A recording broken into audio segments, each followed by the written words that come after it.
Olá, alunos e alunas da Rede Estadual da Bahia. Vamos para mais uma aula. O tema de hoje será globalização. Vamos lá, é um tema muito importante, né? Como quase todas as nossas aulas são.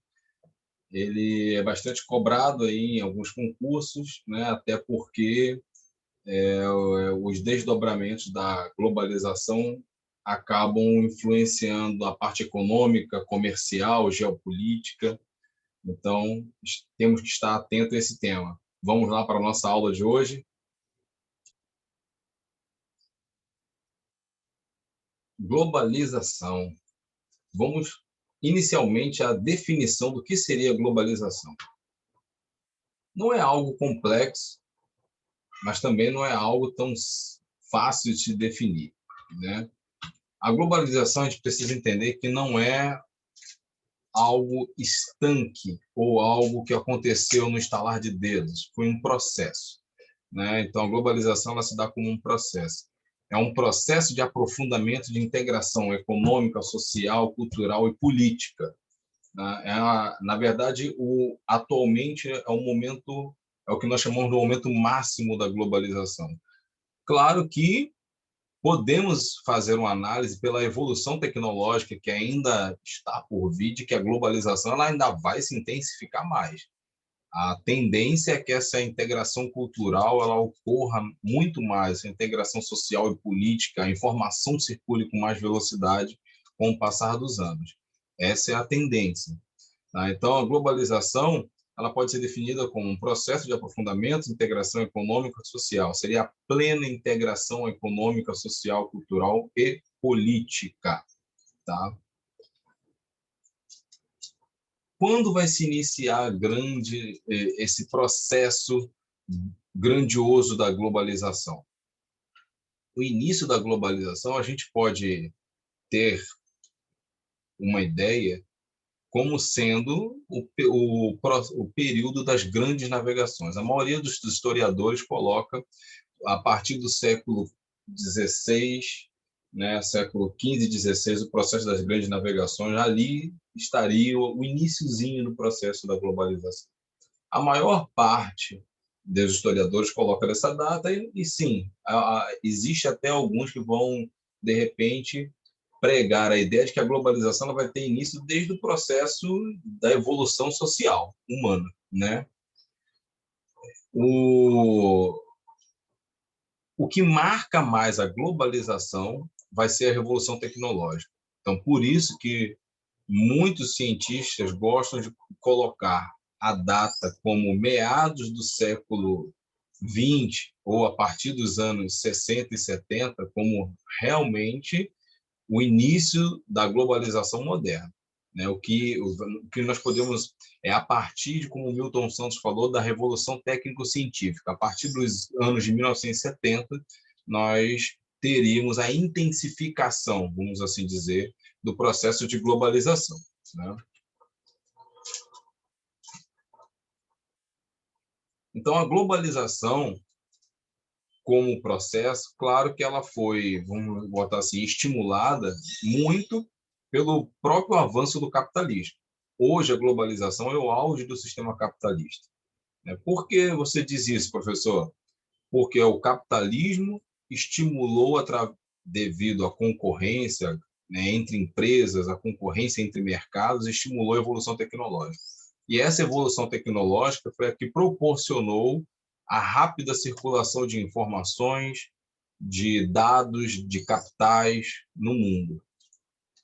E o capitalismo, com a sua necessidade de expandir mercado, aproveitou-se dessa situação. Então, um sistema econômico onde é possível vender produtos e alcançar todas as partes do globo, todos os mercados consumidores do globo, se fazia necessário porque a capacidade de produção das indústrias a partir dos anos 70, com a revolução tecnológica, ela era gigantesca.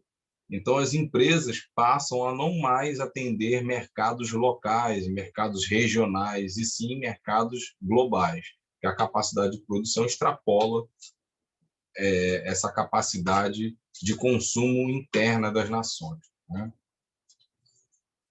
Aí, como eu já tinha falado, daqui o ponto de partida da globalização. O que seria esse ponto de partida da globalização? As grandes navegações. Agora, a intensificação dela se dá a partir dos anos 70, como já disse Milton Santos, com a Revolução Técnico-Científica e Informacional.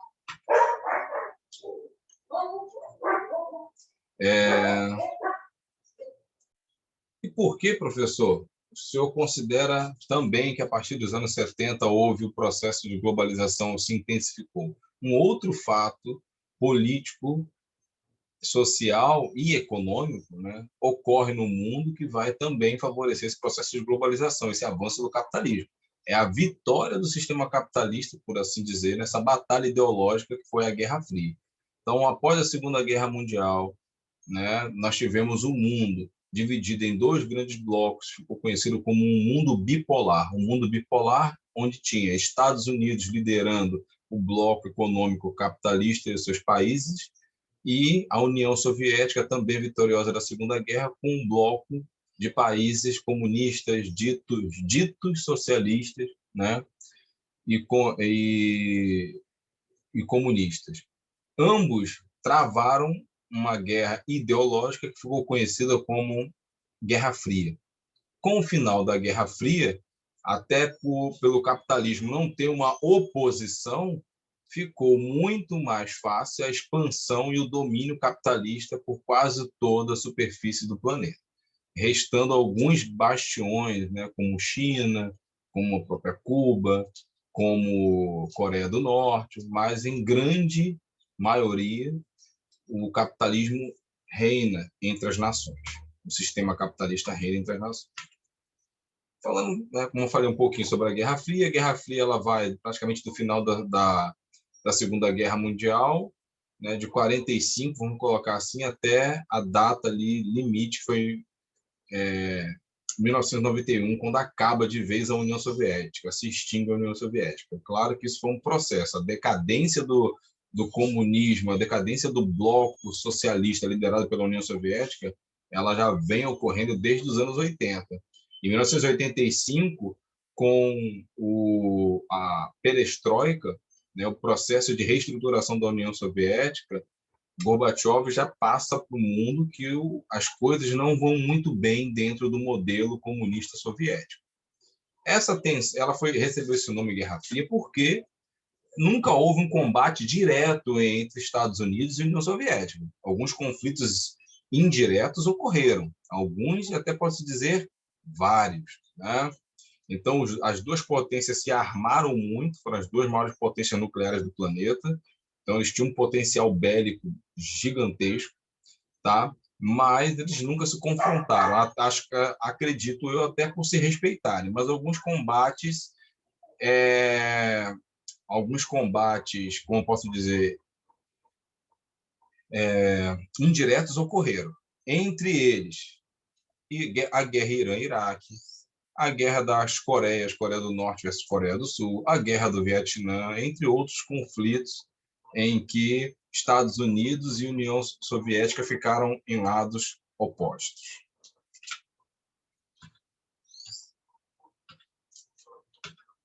Nós temos aqui nessa imagem o Bloco Socialista, parte dele, não está completamente aí, né, mas o Bloco Socialista, principalmente a União Soviética, com alguns países que faziam parte da União Soviética e o leste europeu.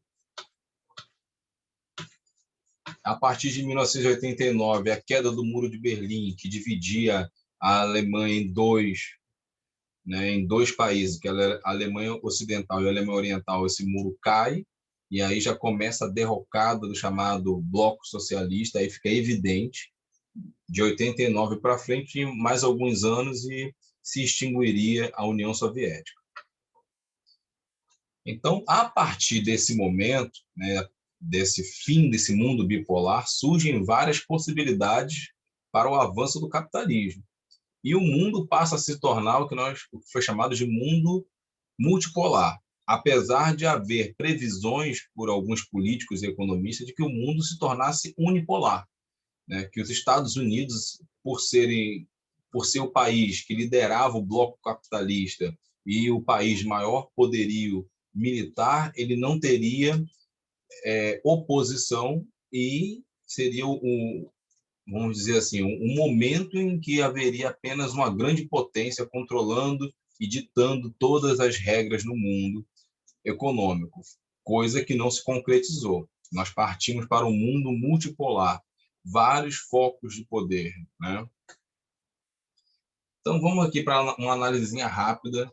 Economia global. O setor de maior avanço no processo da globalização foi, sem dúvida, a economia, até porque ele também foi o motor impulsionador desse processo desse processo capitalista, né, de expansão do capitalismo. Manuel Castells nos dizia o seguinte: a economia mundial é apenas aquela que acumula capital por todo o mundo. Uma economia global é diferente.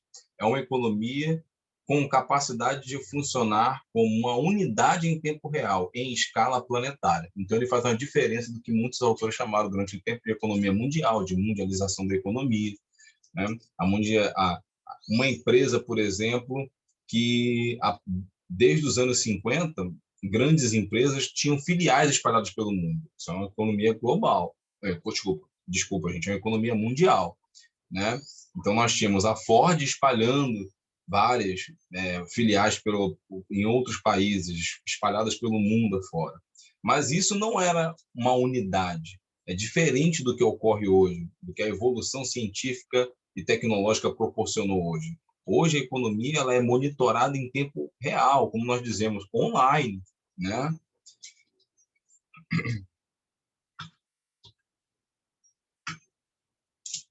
Aí nós temos uma diferençazinha de dois conceitos que aparecem muito no nosso dia a dia, multinacional e transnacional. Na verdade, as duas, para o leigo, representam a mesma coisa. Apenas alguns autores gostam de fazer diferença, né? Hoje usando mais transnacionais. Multinacional dá a ideia de que a empresa não tem bandeira, de que a empresa não tem um controle, né, acionário majoritário por algum país, ou seja, vários países são donos daquela empresa, e a transnacional já é uma outra ideia, né? Então, aqui na atualidade, as empresas designam-se transnacionais porque têm a sua sede instalada num país e atuam em vários outros, atuam no globo. Por exemplo, a Nike, que hoje é uma empresa norte-americana, instalada a sede nos Estados Unidos e produz somente fora dos Estados Unidos, não produz nenhuma peça dentro dos Estados Unidos. A própria Apple, no setor de tecnologia, é a mesma coisa. Ela desenvolve a tecnologia e a pesquisa nos Estados Unidos, mas a linha de produção toda é fora do território. Aí nós temos aqui o seguinte: a multinacional dava a impressão de que a empresa teria várias nacionalidades, e a empresa não tem várias nacionalidades, ela tem nacionalidade, né? Tanto que existe a inversão dos investimentos que retornam para a matriz do país, o país que investiu.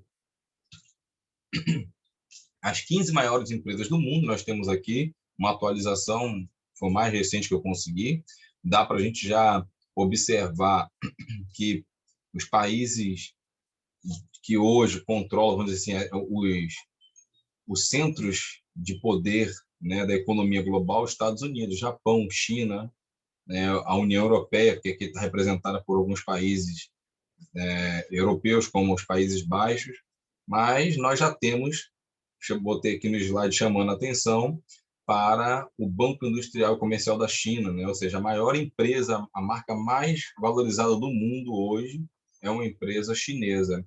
E se nós puxarmos aqui as 10 maiores empresas, nós vamos ter essa divisão basicamente, entre Estados Unidos e China. Estados Unidos é a maior potência do mundo, mas a China em segundo, já ocupando aqui, entre as maiores empresas do mundo, algumas posições, né? Então, nós temos a empresa 3 é chinesa, a empresa 4 é chinesa, a empresa 5 é chinesa, a empresa 8 é chinesa e a número 1 é chinesa. Tá? Voltando nesse tópico que é interessante observar aqui, os setores que vão impulsionar mais a globalização e o capitalismo estão representados nas maiores empresas do mundo. Nós estamos hoje na fase do capitalismo financeiro e informacional. Então, as maiores empresas do mundo, elas são do setor financeiro e do setor de informação. Claro que ainda aparecem algumas de transporte, né, como a energética. Então, nós temos energia,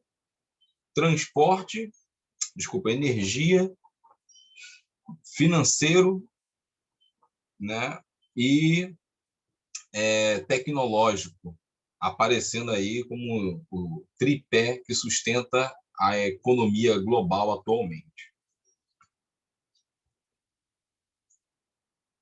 Os avanços tecnológicos, nós temos aqui relatórios. A Organização Mundial da Propriedade Intelectual afirmou que um pequeno grupo de países lidera as pesquisas de descoberta tecnológica em 3 setores: impressões 3D, nanotecnologia e robótica. Ou seja, o que é de mais moderno hoje em tecnologia, apenas um grupo de países pequeno que controla 75% do pedido de patente, ou seja, significa pedidos de...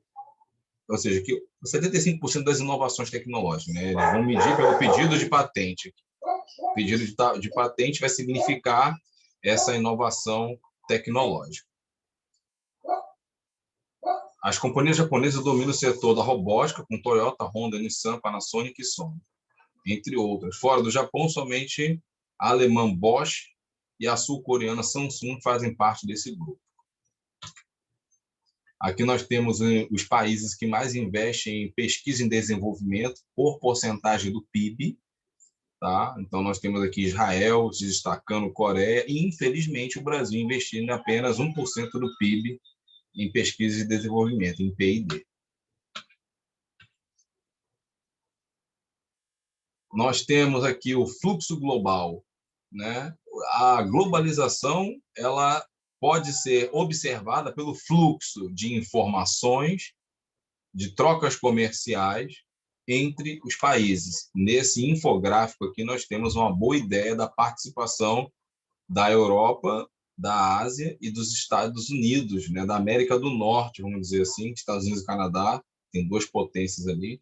Então, Estados Unidos lidera o bloco norte-americano, na Europa, a Alemanha lidera o bloco europeu, com a maior potência da Europa econômica, e na Ásia nós temos o Japão e hoje China. Hoje a segunda economia é China, então vamos colocar a China liderando esse bloco asiático, dividindo com o Japão, né? Mas a China já ultrapassou economicamente o Japão. Não passou, de repente, em evolução tecnológica, mas acredito até eu que brevemente passará. Gente, nós vamos dar aí uma pausa, porque falaremos na parte 2 do nosso vídeo, continuaremos, vamos dizer assim, né, a nossa parte 2, a aula de globalização. Daremos uma pausa aqui para que vocês façam a leitura do material de vocês e algumas atividades, né, para fixar o conteúdo visto até agora. Aqui é o professor Aldo, me despeço de vocês até a nossa aula sobre globalização, parte 2. Até a próxima, pessoal. Bons estudos